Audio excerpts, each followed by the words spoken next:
ममता बनर्जी की इस ललकार के पीछे का दर्द क्या है, ये गुस्सा क्यों है, मुझे पता नहीं क्यों ऐसा लगता है इसके पीछे ज्ञानेश कुमार है।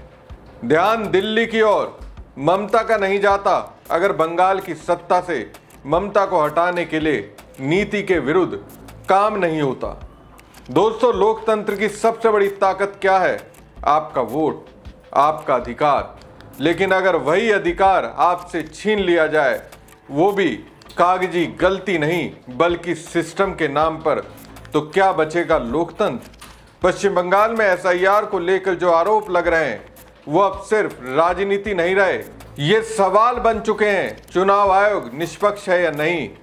एक तरफ ममता बनर्जी लगातार आरोप लगा रही हैं कि लाखों वैध वोटरों के नाम काटे गए, दूसरी तरफ ज्ञानेश कुमार इन आरोपों को खारिज करते रहे। लेकिन अब इस विवाद में जो नाम जुड़ा है वो सिर्फ एक परिवार नहीं बल्कि भारत के संविधान से जुड़ी विरासत का गवाह है। तो सीधा सवाल है, जब संविधान को सजाने वाले के परिवार का वोट सुरक्षित नहीं तो आम आदमी का कैसे हो सकता है? नमस्कार दोस्तों, मैं हूं प्रवीण सानी। बंगाल में एसआईआर पर ममता बनर्जी मुख्य चुनाव आयुक्त ज्ञानेश कुमार पर बीजेपी के मुताबिक काम करने का आरोप लगाती रही हैं। ममता दावा करती रही हैं कि एसआईआर के नाम पर बंगाल में लाखों वैध मतदाताओं के नाम काटे गए, लेकिन मुख्य चुनाव आयुक्त ज्ञानेश कुमार ने ममता के इन आरोपों को कभी गंभीरता से नहीं लिया। वो खुद को क्लीन चिट देते रहे, बीजेपी उस पर मोहर लगाती रही। अब ज्ञानेश कुमार ने कितने निष्पक्ष तरीके से पश्चिम बंगाल में एसआईआर करवाया, उसकी पूरी कहानी लेकर देश के संविधान की किताब में जिसने अपना खून पसीना और टाइम दिया, जिस लोकतंत्र की नींव को मजबूत रखने वाले इस ग्रंथ को सजाया, उसी के परिवार ने बता दिया। वास्तव में मुख्य चुनाव आयुक्त ज्ञानेश कुमार के चुनाव आयोग ने कितनी सच्चाई और ईमानदारी से एसआईआर प्रक्रिया पूरी की। ये सच्चाई दोस्तों जानकर आप हैरान होंगे और सोचेंगे, जब इनके साथ ऐसा हो सकता है तो फिर किसी के भी साथ हो सकता है। दोस्तों, अपने निर्वाचन क्षेत्र में बड़े पैमाने पर मतदाता सूची से नाम हटाए जाने के बारे में कभी ममता बनर्जी ने दावा किया था। उन्होंने तब दावा करते हुए कहा था कि भवानीपुर में पहले 2,06,000 मतदाता थे। मसौदा मतदाता सूची के दौरान 44,000 नाम हटा दिए गए और अब 2,000 और नाम हटा दिए गए। 14,000 मामलों की सुनवाई चल रही है, तो फिर मतदाता कहां है? ये गलत तरीके से किया गया है। चुनाव आयोग और ईसीआई ने नाम हटाए हैं। उन्होंने दस्तावेज जमा करने के बावजूद वैध मतदाताओं के नाम हटाए जाने की निंदा की। इलेक्शन कमीशन जनता के फैसले से पहले ही निर्णय ले रहा है। ऐसा सिर्फ ममता बनर्जी के निर्वाचन क्षेत्र में नहीं बल्कि कई विधानसभा सीटों पर हुआ। अब दोस्तों, जब ये खबर आई थी तो तब सोशल मीडिया पर बीजेपी को सपोर्ट करने वाले एक यूजर चुनाव आयोग की सीनाजोरी का कुछ इस अंदाज में तारीफ कर रहे थे।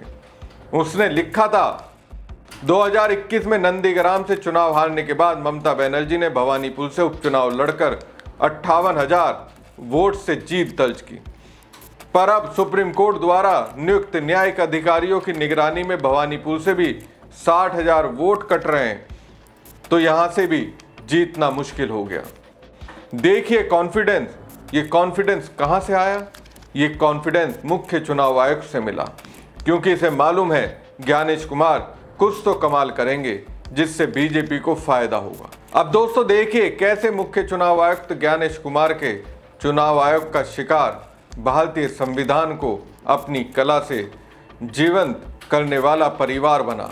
भारतीय शैली के प्रसिद्ध चित्रकार जिन्होंने अपनी चित्रकला से भारतीय संविधान की मूल प्रति को पौराणिक चित्रों से सजाया, जो पद्म विभूषण से सम्मानित हैं, उसी नंदलाल बोस का परिवार एसआईआर से पीड़ित है।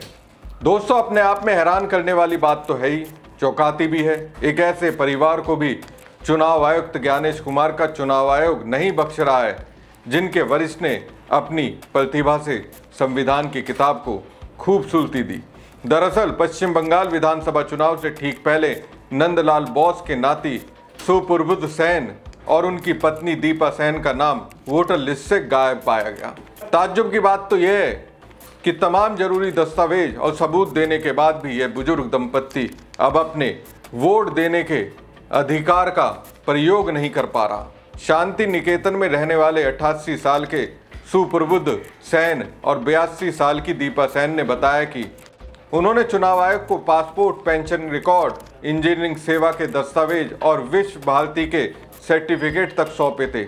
अधिकारियों ने घर आकर वेरिफिकेशन भी किया था, लेकिन जब फाइनल सप्लीमेंट्री लिस्ट आई तो उसमें उनका नाम शामिल नहीं था।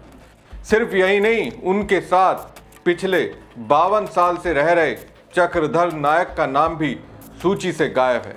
सुप्रबुद्ध सेन नंदलाल बोस की छोटी बेटी जमुना सेन के बेटे हैं।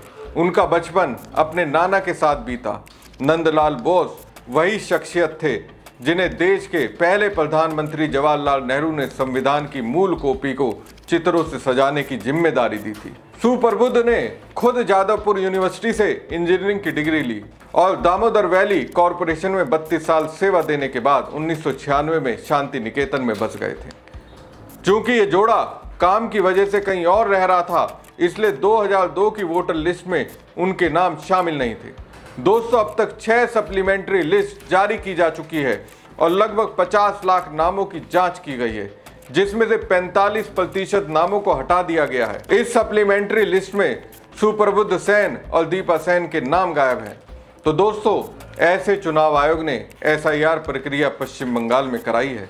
मुख्य चुनाव आयुक्त ज्ञानेश कुमार अपनी निष्पक्षता को लेकर तमाम तरह के दावे करते हैं, लेकिन वास्तविक तौर पर वो और उनका चुनाव आयोग कितना निष्पक्ष है, ये संविधान की किताब को सजाने वाले के परिवार के सदस्यों ने बता दिया। और यही वजह है कि ममता बनर्जी अब खुलकर मोदी शाह समेत केंद्र सरकार को धमकी दे रही है। 2026 में दिल्ली में भाजपा सरकार का पतन होगा। वो बंगाल को टारगेट कर रहे हैं, हम दिल्ली को टारगेट करेंगे, इसके लिए मोटा भाई तैयार रहें। तो दोस्तों, कहानी सिर्फ एक बुजुर्ग दंपत्ति की नहीं है, ये कहानी उस भरोसे की है जो हर नागरिक चुनाव आयोग पर करता है। अगर तमाम दस्तावेज देने के बावजूद नाम वोटर लिस्ट से गायब हो जाए, अगर वेरिफिकेशन के बाद भी अधिकार छीना जाए, तो ये गलती नहीं, चुनाव आयोग की कार्यशैली पर सवाल है। देखिए, बात कड़वी है, लेकिन ये तो दिख रहा है कहीं ना कहीं ज्ञानेश की SIR प्रक्रिया में बड़ी गड़बड़ी हुई है। एक बुजुर्ग दंपत्ति सारे दस्तावेज वेरिफिकेशन पूरा करता है, फिर भी वोटर लिस्ट से उसका नाम गायब मिलता है। ये गलती मुझे नहीं लगती है दोस्तों, ये पैटर्न सा महसूस होता है और इस पैटर्न की ओर ममता बनर्जी अक्सर सीधे तौर पर इशारा करती रही हैं। ममता बनर्जी अब खुलकर चुनौती दे रही हैं, दिल्ली बनाम बंगाल की लड़ाई की बात कर रही हैं, लेकिन असली लड़ाई क्या है?